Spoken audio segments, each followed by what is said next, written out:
আমার ঘরে সবসময় ডিমের মেলা বসে।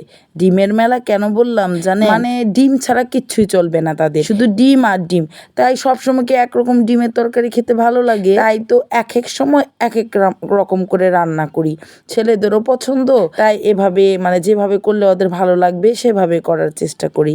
তাই তো প্রথমে আমি ডিমকে ফেটে নিয়ে প্রথমে আমি করে নিচ্ছি, ভেজে নিচ্ছি। এখন আমি কড়াইতে ডিমটা ঢেলে ছোট ছোট করে পিস করে ভেজে নিব। আমি একেবারে দিয়ে দিয়েছি, এখানে 4টা ডিম ছিল, 4টা ডিম। এখন আমি যে একটু তেল কম হয়েছে, একটু আটো তেল দিলাম, দিয়ে এখন আমি ভেজে নিব। এখন আমি মানে ওই যে ছেনির ইয়েতে ছোট ছোট করে টুকরা করে নিব। আমার কাছেও কিন্তু না ডিম খেতে খুব ভালো লাগে।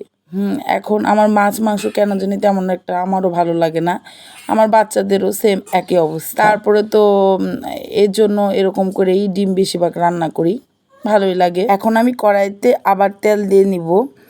কড়াইটা একটু নড়ে গিয়েছিল, সোজা করলাম। তারপরে এই যে এখন তেল দিয়ে এটার মধ্যে দিব জিরা, তেজপাতা, তারপরে হলো একটুই দিব ওই এটার মধ্যে কাঁচামরিচ, জিরা বাটা, পেঁয়াজ বাটা এগুলো দিয়েছিলাম, ব্লেন্ড করে নিলাম। তারপরে এই যে এখন দিলাম হলো লবণ দিয়েছি, হলুদের গুঁড়া দিব। এটার মধ্যে আমি কিন্তু রসুন দিই না, আমি ডিমের মধ্যে রসুন একদমই খাই না, রসুন ছাড়াই রান্না করতেছি। এখানের মধ্যে শুধু দেওয়া হয়েছে কাঁচামরিচ, জিরা বাটা আর পেঁয়াজ বাটা।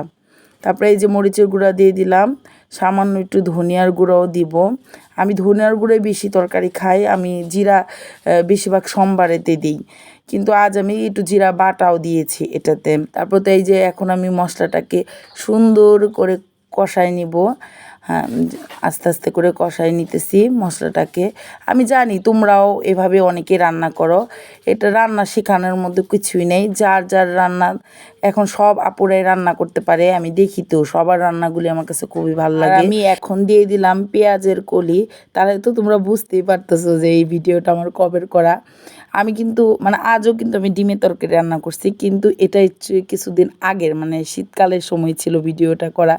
আমি অনেক ভিডিও করে রাখছি বুঝছো, কিন্তু এই যে ছোটো বাচ্চার জন্য ওরকম করে ভিডিও করা হয় না, দেওয়া হয় না, খালি করে রেখে দিই, কিন্তু তোমাদের সাথে আর শেয়ার করা হয় না। তাই তো আজ আবার শেয়ার করলাম। আমার কাছে বেশিরভাগ তোমরা ডিমের তরকারি রেসিপি পাবা, কেন আমি ডিম দিয়ে অনেক কিছু রান্না করি, অনেক সময় অনেক কিছু ভিডিও করি না। আমি মনে মনে ভাবি যে তোমরা কি ভাববা, এই মহিলা শুধু কি ডিমই খায়, এর জন্য ডিম তেমন একটা ওরকম করে সব কিছু ভিডিও করি না। 2 দিন আগেও বুটের ডাল দিয়ে রান্না করছিলাম ডিমের তরকারি, আজকেও রান্না করেছি আলুর ডাল, আর এই যে তোমাদের সামনে পেঁয়াজের কলি দিয়ে ডিমের ভুনা। কেমন হলো বলো আমাকে। আজ এই পর্যন্তই, আবার দেখা হবে নতুন কোনো রেসিপি নিয়ে তোমাদের কাছে।